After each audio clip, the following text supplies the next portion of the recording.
PB Texen, Tax Update edisi pertama, Maret 2023. Poin penting pelaporan SPT tahunan orang pribadi tahun 2022.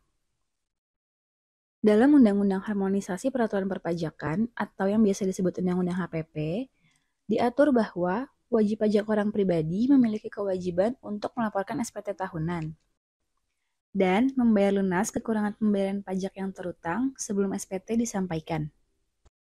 Sehingga, apabila wajib pajak terlambat menyampaikan SPT tahunannya, maka dikenakan denda sebesar Rp100.000. Di samping itu, wajib pajak juga akan dikenakan sanksi administrasi berupa bunga sebesar tarif bunga per bulan yang ditetapkan oleh Menteri Keuangan atas jumlah pajak yang kurang dibayar. Sanksi bunga dihitung sejak saat penyampaian SPT tahunan berakhir sampai dengan tanggal pembayaran dan dikenakan paling lama 24 bulan.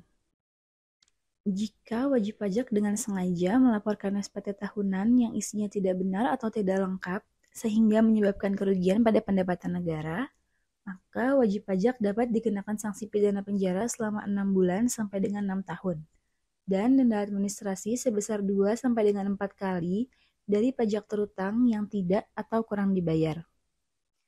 Namun, jika wajib pajak tidak sengaja, maka akan dikenakan denda sebesar 1 sampai dengan 2 kali pajak terutang yang tidak atau kurang dibayar, atau dipidana kurungan selama 3 bulan sampai dengan 1 tahun.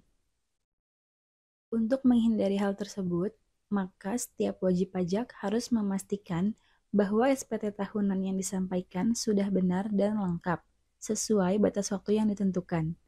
Batas waktu pelaporan SPT tahunan PPH bagi wajib pajak orang pribadi untuk tahun pajak 2022 adalah paling lambat 31 Maret 2023. Sumber data yang dapat digunakan untuk mempermudah penyusunan perhitungan pajak dalam SPT tahunan orang pribadi termasuk daftar harta dan kewajiban antara lain adalah sebagai berikut. 1. Dari perusahaan berupa bukti potong SPT 1721A1 atau A2 dan bukti potong PPh pasal 21, pasal 23 atau pasal 4 ayat 2, jumlah setoran saham berdasarkan akta perusahaan, dan saldo piutang atau hutang pemegang saham. 2. Dari perusahaan asuransi berupa laporan transaksi tahunan yang memuat saldo akhir unit beserta informasi pembayaran premi selama setahun.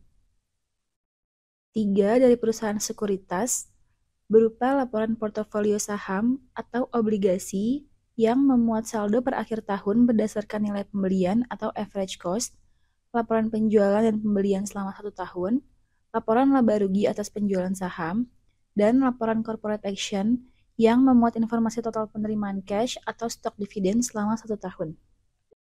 4. Dari perusahaan properti berupa perjanjian pengikatan jual beli. 5. Dari perusahaan pembiayaan berupa perjanjian kredit. 6. Dari bank dalam negeri berupa laporan konsolidasi atau portfolio statement yang berisi informasi saldo per akhir tahun, total penghasilan bunga selama 1 tahun, dan total pajak yang telah dipotong selama 1 tahun, dan perjanjian kredit. 7.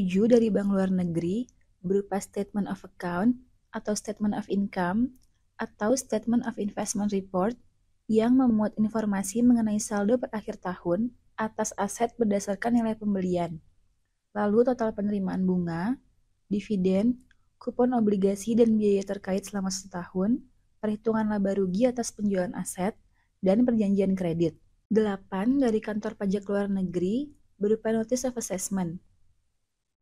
9. Dokumen lainnya berupa kartu keluarga, surat pernyataan menanggung orang tua, dan sebagainya. Dalam Peraturan Dirjen Pajak Nomor Per 02 PJ 2019, diatur bahwa pelaporan SPT tahunan wajib pajak orang pribadi dapat dilakukan melalui 4 cara. Pertama, melalui e-filing.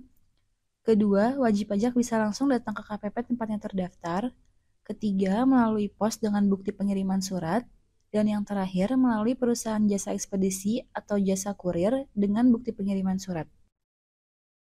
Selanjutnya, atas dividen yang diterima atau diperoleh wajib pajak orang pribadi dikecualikan dari objek PPh apabila memenuhi ketentuan sebagai berikut. 1. Berasal dari dalam negeri. 2. berasal dari badan usaha di luar negeri yang sahamnya diperdagangkan di Bursa Efek, atau berasal dari badan usaha di luar negeri yang sahamnya tidak diperdagangkan di Bursa Efek sesuai dengan proporsi kepemilikan saham, di mana diinvestasikan paling rendah sebesar 30% dari laba setelah pajak, atau diinvestasikan sebelum DJP menerbitkan surat ketetapan pajak atas dividen tersebut, sehubungan dengan penerapan Pasal 18 Ayat 2 Undang-Undang PPH. Investasi atas dividen wajib dilakukan di wilayah Negara Kesatuan Republik Indonesia dalam jangka waktu tertentu sesuai yang telah diatur dalam Peraturan Menteri Keuangan Nomor PMK 18 Tahun 2021. Sehingga, wajib pajak orang pribadi harus melaporkan laporan realisasi investasi atas tahun lapor 2022 secara langsung, atau dapat juga melalui pos atau perusahaan jasa ekspedisi atau jasa kurir dengan bukti pengiriman surat, paling lambat tanggal 31 Maret 2023. Apabila wajib pajak orang pribadi tidak melakukan realisasi investasi dan jangka waktu investasi sebagaimana dimaksud dalam pasal 34, pasal 35, dan pasal 36 dari PMK 18, maka terutang PPh sebesar 10% pada saat dividen tersebut diterima atau diperoleh. Pembatasan tanggung jawab.